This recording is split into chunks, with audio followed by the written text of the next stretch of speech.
हो गया है हमारे खास प्रोग्राम 20 मिनट 20 रिपोर्टर का। हमारे संवाददाता सीधे ग्राउंड से आपको पूरी खबर बताएंगे।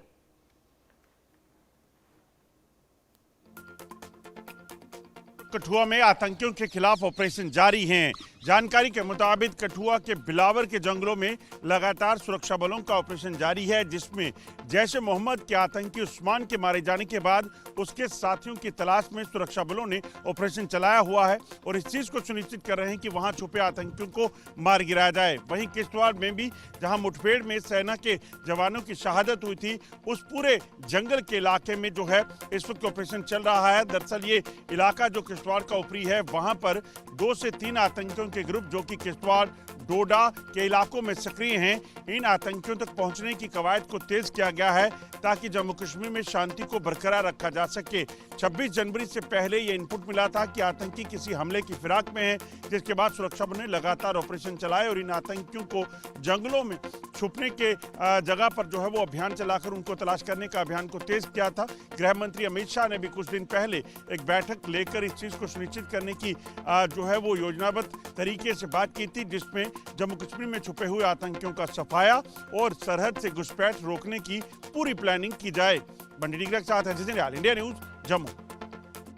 जिस तरह से राजधानी जयपुर के ब्रह्मपुरी थाना इलाके में सीएसटी की सूचना पर ब्रह्मपुरी थाना पुलिस ने कार्रवाई को अंजाम देते हुए अवैध हथियारों के साथ 2 बदमाशों को गिरफ्तार किया है। बड़ी बात है कि जिस तरीके से जो बदमाश यश है, उसको पहले भी उसकी गर्लफ्रेंड के साथ कार में अवैध हथियारों के साथ गिरफ्तार किया जा चुका है। बहरहाल दक्ष हथियार कहां से लाया था, किसको वो मारने वाला था और कौन सी प्लानिंग की जा रही थी, इन तमाम चीजों को लेकर ब्रह्मपुरी थाना पुलिस बदमाशों से पूछताछ कर रही है। लेकिन साफ तौर पर कहा जा सकता है कि इन दिनों जिस तरह से कमिश्नर स्पेशल टीम एक्टिव नजर आ रही है, अपने आप में एक बड़ी कार्रवाई है। कांस्टेबल खेम सिंह की सूचना पर इस कार्रवाई को अंजाम दिया गया है। इस पूरे मामले को लेकर और किस तरीके से खुलासे पुलिस करती है, देखने वाली बात होगी। Mohammad Razaullah, India news, Jaipur. सुमा मुंडा हत्याकांड का आखिरकार पुलिस ने गुत्थी सुलझा दी। जी हाँ, ये वही सुमा मुंडा थे जिनकी हत्या के विरोध में न सिर्फ ड्यूटी बंद कॉल किया गया था, बल्कि झारखंड तक बंद कर दिया गया था आदिवासी संगठनों के द्वारा। और ऐसे में पुलिस के ऊपर काफी ज्यादा दबाव था इस हत्याकांड की गुत्थी सुलझाने का। लेकिन इन सब के बीच खूंटी पुलिस ने 6 आरोपियों को गिरफ्तार किया। आरोप ये कि इन्होंने जमीन विवाद के चलते इस हत्याकांड को अंजाम दिया। खूंटी पुलिस के कप्तान ने कहना है कि इस हत्याकांड की साजिश सोमा मुंडा के ही पड़ोसियों ने रची और जिसके बाद इन 6 लोगों को इस हत्याकांड में शामिल किया गया। ऐसे में इस गुत्थी के सुलझने के बाद इस हाई प्रोफाइल मर्डर पर से झारखंड पुलिस को जो दबाव बन रहा था इसकी गुत्थी सुलझाने का, वो दबाव भी कम हुआ। और दूसरा कि आम लोगों का भरोसा एक बार फिर पुलिस के ऊपर बनता हुआ नजर आ रहा है। Manish Mehta, India news. 27 वर्षीय इंजीनियर युवराज मेहता की मौत के मामले में एसआईटी आज अपनी रिपोर्ट शासन को सौंपेगी। आपको बता दूं कि पूरा मामला 16 जनवरी का है, जब युवराज मेहता अपनी कार से देर रात निकले और एक हादसे में उनकी मृत्यु हो गई। लगातार आरोप लगते रहे कि 2 घंटे तक युवराज मेहता अपने आप को बचाने की गुहार लगाते रहे, पर उन्हें बचाने में शासन और प्रशासन नाकाम रहा। उसको लेके उत्तर प्रदेश के मुख्यमंत्री ने संज्ञान लिया और एसआईटी का गठन किया था। अब एसआईटी ने अपनी रिपोर्ट तैयार कर लिया। माना जा रहा है कि देर रात कई करेक्शंस के बाद रिपोर्ट को तैयार कर लिया गया और 500 पन्नों से ज्यादा की रिपोर्ट को आज शासन को सौंपा जाएगा। इस रिपोर्ट में रेस्क्यू मैनेजमेंट रिस्पांस टाइम का भी जिक्र किया गया है। साथ साथ नोएडा अथॉरिटी की road engineering, drainage system, water logging, इसका भी इसमें जिक्र किया गया है। देखना ये होगा कि उत्तर प्रदेश के मुख्यमंत्री इस पे क्या कुछ कार्रवाई करते हैं। वही माना जा रहा है कि इस रिपोर्ट में एसआईटी की तरफ से दोषी कर्मचारी और अधिकारियों के ऊपर कार्रवाई की भी सिफारिश की गई है। इंडिया न्यूज से अली खान, नोएडा।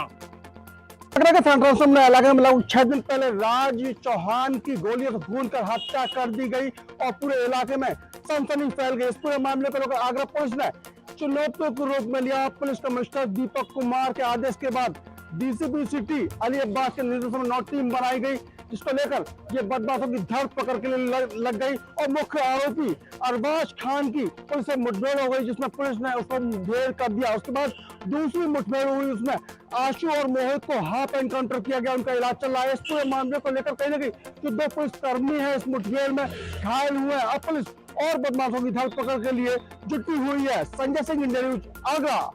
कप सिरप का मास्टरमाइंड शुभम जायसवाल भले ही पुलिस की गिरफ्त से आजाद है, लेकिन शुभम का सबसे करीबी विकास सिंह नरवे अब गिरफ्तार हो चुका है। विकास सिंह नरवे से जब पूछताछ हुई तो कुछ बड़े खुलासे हुए।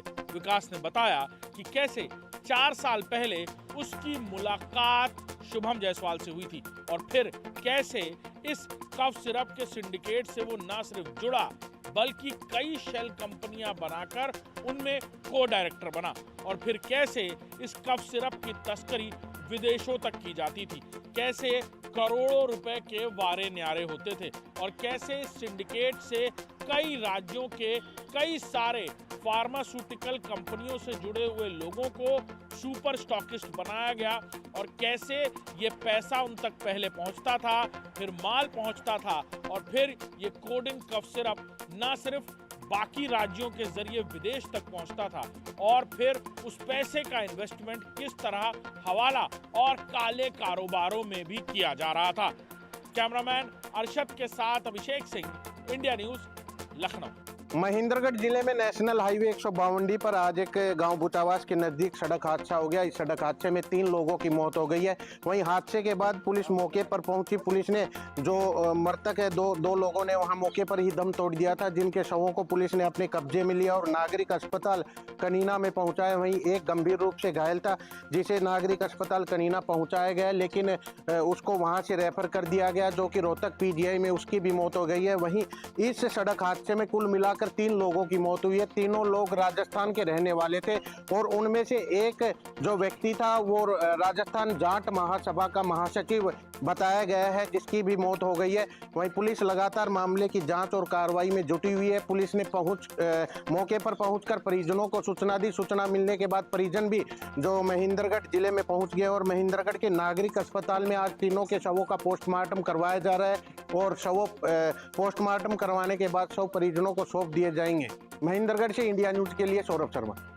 पंजाब और हरियाणा सिविल सचिवालय में उस वक्त हड़कंप मच गया जब 9:02 पर एक मेल आती है जिसमें साफ तौर पर मेंशन किया जाता है कि पंजाब सिविल सेक्रेटरीट को जो है वो बम से उड़ा दिया जाएगा, जिसके बाद पूरे सचिवालय के अंदर हड़कंप की स्थिति जो है वो पैदा हो जाती है। तमाम सुरक्षा एजेंसियां जो है वो मौके पर पहुंचती है, चाहे वो डॉग स्क्वाड की बात की जाए, बम स्क्वाड की बात की जाए, फायर ब्रिगेड की गाड़ियां जो है वो लगातार यहाँ पहुंची हुई है। चंडीगढ़ पुलिस भी जो है लगातार इस मामले की इन्वेस्टिगेशन कर रही है। आप तस्वीरों में देख सकते हैं किस तरीके से पंजाब और हरियाणा सिविल सचिवालय के कर्मचारियों को जो यहाँ देख सकते हैं, पूरा सचिवालय जो है वो खाली करवा दिया गया है और अंदर जो है डॉग स्क्वाड की टीमें जो है वो लगातार जांच कर रही है और चप्पे चप्पे पर जो है वो जिस तरीके से पुलिस की तैनाती है, यह धमकी मेल के जरिए मिली है, जिसके बाद प्रशासन और सुरक्षा एजेंसियां अलर्ट हो गई है। एहतियात के तौर पर पूरा सचिवालय जो है वो खाली करवा दिया गया है।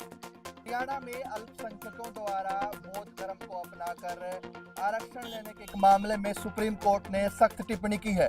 सुप्रीम कोर्ट ने हरियाणा सरकार से अल्पसंख्यक का सर्टिफिकेट बनवाने की प्रक्रिया और उसका आधार को लेकर जवाब मांगा है। हिसार की जो SDM है ज्योति मित्तल, उसकी तरफ से एक सर्टिफिकेट जारी किया गया था जिस पर दावा करते हुए सातरोड गांव के एक युवक ने यूपी में जो है मेडिकल कॉलेज में एडमिशन लेने को लेकर आरक्षण की मांग की थी, जिसको लेकर यह पूरा मामला अब उठा है और सुप्रीम कोर्ट ने हरियाणा सरकार से इस पर तल्ख टिप्पणी करते हुए कहा है कि ऊंची जातियों द्वारा अल्पसंख्यकों का सर्टिफिकेट बनवाकर जो है ये आरक्षण मांगना, ये धोखाधड़ी का नया प्रकार है। इसको लेकर अब जो है हरियाणा सरकार को सुप्रीम कोर्ट को जवाब देना है कि अल्पसंख्यक सर्टिफिकेट बनाने के लिए क्या कुछ आधार और क्या प्रक्रिया अपनाई जाती है। हिसार से इंडिया न्यूज के लिए कुलदीप सिंह।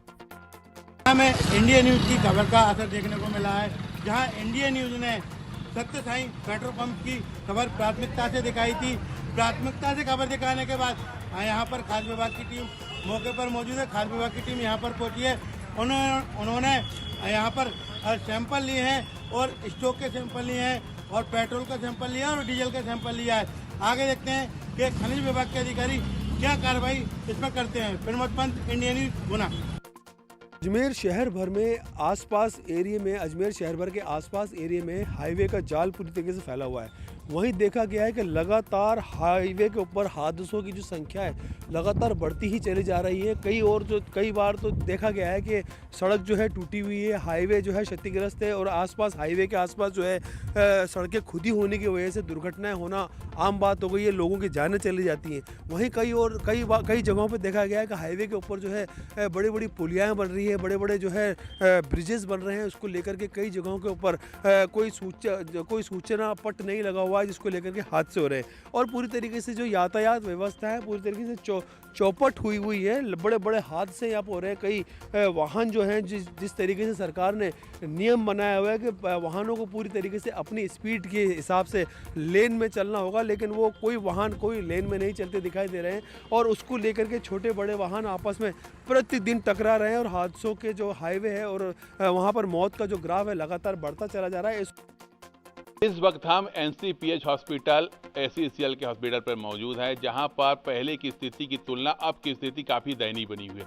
पहले 10 वर्ष पूर्व एनसीपीएच हॉस्पिटल की स्थिति काफ़ी अच्छी हुआ करती थी, यहां मरीजों की संख्या लगातार बढ़ती थी और ओपीडी की संख्या देखने को मिलती थी। लेकिन अब की स्थिति में ओपीडी की संख्या लगातार घटती जा रही है और अब 50 के करीब आ चुकी है। लेकिन सबसे बड़ी विडंबना यह है कि एसीसीएल के इतना बड़े इंफ्रास्ट्रक्चर के बाद स्थिति दयनीय बनी हुई है। यहाँ पे अब की स्थिति में कचरे का अंबार बना हुआ है। आपको हम सहयोगी से बोलेंगे, दिखाएंगे किस प्रकार से यहाँ के हॉस्पिटल की स्थिति बनी हुई है। आप देख सकते हैं पूरे कचरे का अंबार लगा हुआ है, झाड़ लगा हुआ है, उसके बावजूद भी किसी प्रकार की कोई भी कार्रवाई एसीसीएल प्रबंधक के द्वारा नहीं देखने को मिल रही है। लेकिन हम बताएंगे कि ऊपर में जो हॉस्पिटल के ऊपर जो है वो उसकी स्थिति अच्छी है, काहे कि उसमें अभी कार्य करवाया गया था, तो अभी वहाँ पे एक डॉक्टर का सेवा लिया जा रहा है और काफ़ी मरीज 50 की संख्या में मरीज ओपीडी में पहुँच रहे हैं। लेकिन सबसे बड़ी विडंबना यह है कि यहाँ जो नीचे के यूनिट बनी हुई है इसकी स्थिति काफ़ी दयनीय बनी हुई है। अगर एसीसीएल प्रबंधक के द्वारा, Abhijeet Mukherjee, India news, MCB. Station को वर्ल्ड क्लास रेलवे स्टेशन बनाने के लिए लगातार पुनर्निर्माण के कार्य जारी है। कोटा रेलवे स्टेशन के प्लेटफॉर्म नंबर 1 से लेकर प्लेटफॉर्म नंबर 4 तक लगातार काम हो रहा है, जिसको देखते हुए हालांकि यात्रियों को थोड़ी असुविधा जरूर हो रही है, लेकिन जिस तरह के वर्ल्ड क्लास रेलवे स्टेशन का मॉडल कोटा रेलवे स्टेशन का तैयार किया गया था, उसी की तर्ज पर केंद्र सरकार की तरफ से इस कार्य को पूरा करवाया जा रहा है। हालांकि इस काम में थोड़ी देरी जरूर हो रही है, लेकिन कहीं ना कहीं ये संभावना जताई जा रही है कि कोटा रेलवे स्टेशन का पुनर्निर्माण कार्य पूरा होने के बाद इसको वर्ल्ड क्लास रेलवे स्टेशन की तर्ज पर और अधिक सजाया जाएगा, जिसके बाद में कहीं ना कहीं यहाँ पर भी एयरपोर्ट जैसी फैसिलिटी शुरू कर दी जाएगी। कोटा रेलवे स्टेशन के अलावा न्यू रेलवे स्टेशन, जो कि पहले डकरिया रेलवे स्टेशन था, उसका नाम भी बदलकर न्यू कोटा रेलवे स्टेशन किया गया है। वहां पर भी इसी तरह के निर्माण कार्य किए जा रहे हैं। लोकसभा अध्यक्ष ओम बिरला का कहना है कि जल्द ही दोनों रेलवे स्टेशन को अत्यधिक आधुनिक सुविधा से लैस रेलवे स्टेशन बना दिया जाएगा, जिसके बाद यहाँ पर और अधिक गाड़ियों का ठहराव होगा। इसके साथ ही वंदे भारत जैसी कई लग्जरी गाड़ियों का संचालन भी यहाँ से शुरू हो सकेगा। योगेंद्र महावर, इंडिया न्यूज, कोटा।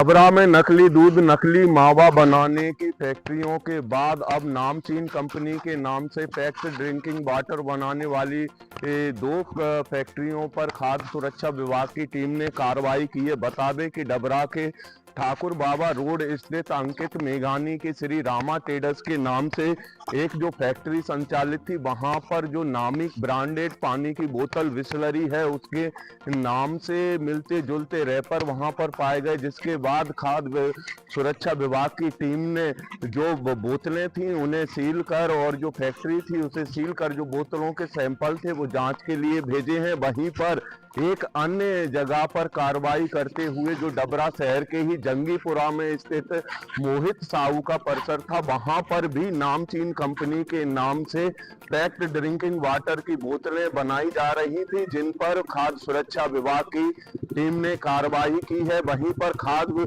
सुरक्षा विभाग के जो अधिकारी लोकेंद्र राजपूत हैं, उन्होंने बताया है कि लंबे समय से विभाग को शिकायतें मिल रही थी कि जो नामचीन कंपनियां हैं उन। डबरा से इंडिया न्यूज के लिए गिरिराज शर्मा। रायसेन जिले के सिलवानी के ग्राम सलैया में नवजात के झाड़ियों में मिलने के बाद जहां क्षेत्र में सनसनी फैल गई थी, तो वहीं नवजात का जहां इलाज चल रहा है, तो रायसेन जिला अस्पताल में हम मौजूद हैं और ये वो जिला अस्पताल है जहां उस नवजात की मां का इलाज चल रहा है।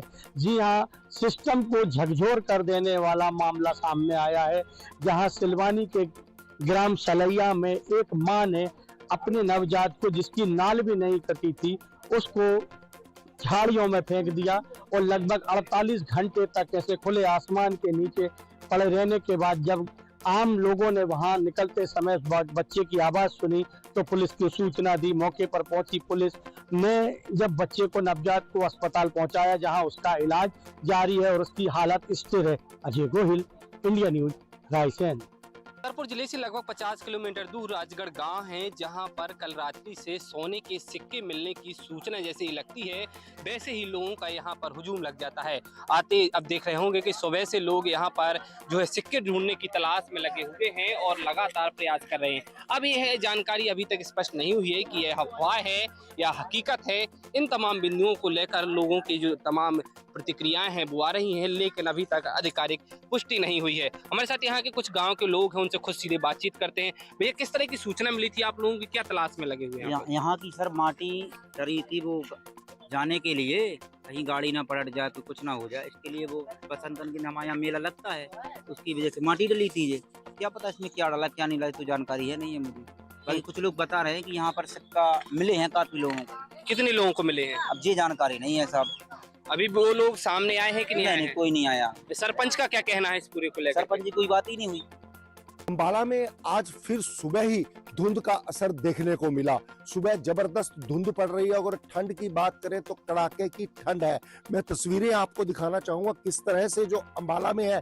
ये देखिए धुंध, कितनी जबरदस्त धुंध है। इस समय कुछ भी दिखना जो है वो बिल्कुल ही दिक्कत हुई है। लोग जो निकल रहे हैं उनको भी दिक्कत आ रही है और सबसे बड़ी बात है धुंध कड़ाके की पड़ रही है और सुबह की ठंड भी जो है वो भी कड़ाके की है। लगातार इस धुंध का असर फिर दोबारा अंबाला में देखने को मिला है। अगर बात करें इस धुंध की तो कुछ दिन, 2-3 दिन धुंध नहीं पड़ी थी, लेकिन आज फिर धुंध का असर दिख रहा है। अगर मैं बात भी करवाना चाहूंगा, कुछ लोग हैं यहाँ पर जा रहे हैं और उनसे बात करेंगे, जानेंगे किस तरह से।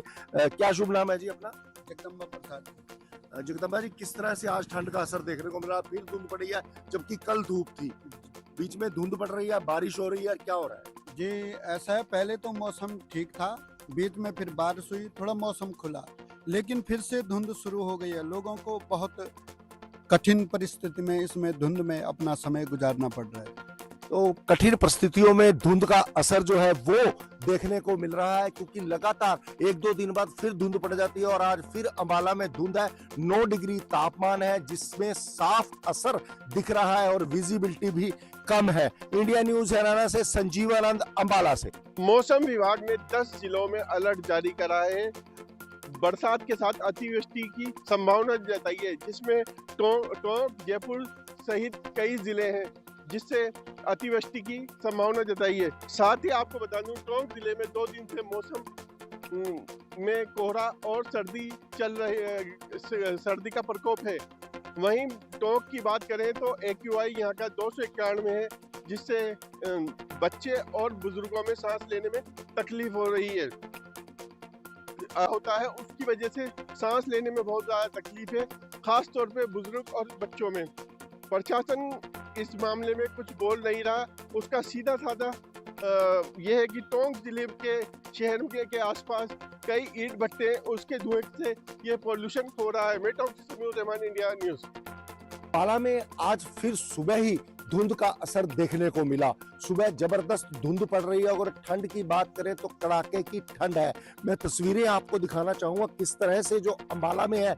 ये देखिए धुंध, कितनी जबरदस्त धुंध है। इस समय कुछ भी दिखना जो है वो बिल्कुल ही दिक्कत हुई है। लोग जो निकल रहे हैं उनको भी दिक्कत आ रही है और सबसे बड़ी बात है धुंध कड़ाके की पड़ रही है और सुबह की ठंड भी जो है वो भी कड़ाके की है। लगातार इस धुंध का असर फिर दोबारा अंबाला में देखने को मिला है। अगर बात करें इस धुंध की तो कुछ दिन, 2-3 दिन धुंध नहीं पड़ी थी, लेकिन आज फिर धुंध का असर दिख रहा है। अगर मैं बात भी करवाना चाहूंगा, कुछ लोग हैं यहाँ पर जा रहे हैं और उनसे बात करेंगे, जानेंगे किस तरह से। क्या शुभ नाम है जी अपना? जगदम्बा प्रसाद। जगदम्बा जी, किस तरह से आज ठंड का असर देखने को मिला? फिर धुंध पड़ी है जबकि कल धूप थी, बीच में धुंध पड़ रही है, बारिश हो रही है, क्या हो रहा है? जी ऐसा है, पहले तो मौसम ठीक था, बीच में फिर बारिश हुई, थोड़ा मौसम खुला, लेकिन फिर से धुंध शुरू हो गई है। लोगों को बहुत कठिन परिस्थिति में इसमें धुंध में अपना समय गुजारना पड़ रहा है। तो कठिन परिस्थितियों में धुंध का असर जो है वो देखने को मिल रहा है, क्योंकि लगातार 1-2 दिन बाद फिर धुंध पड़ जाती है और आज फिर अंबाला में धुंध है। 9 डिग्री तापमान है, जिसमें साफ असर दिख रहा है और विजिबिलिटी भी कम है। इंडिया न्यूज हरियाणा से संजीवानंद, अंबाला से।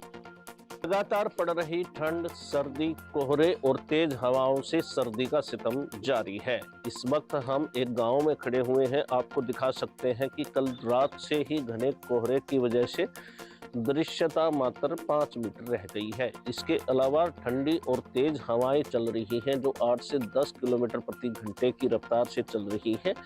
इससे ठंड और बढ़ गई है, जिससे आम लोगों को काफ़ी दिक्कतों का सामना करना पड़ रहा है। आप देख सकते हैं कि घने कोहरे के कारण दृश्यता 5 से 10 मीटर ही रह गई है। ऐसे में लोगों को दिक्कतों का सामना करना पड़ रहा है, खास तौर पर वो लोग जो सुबह सुबह ड्यूटी पर जा रहे हैं। इसके अलावा एयर क्वालिटी इंडेक्स भी बढ़ गया है और आज रोहतक की बात करें तो रोहतक में AQI 250 अंक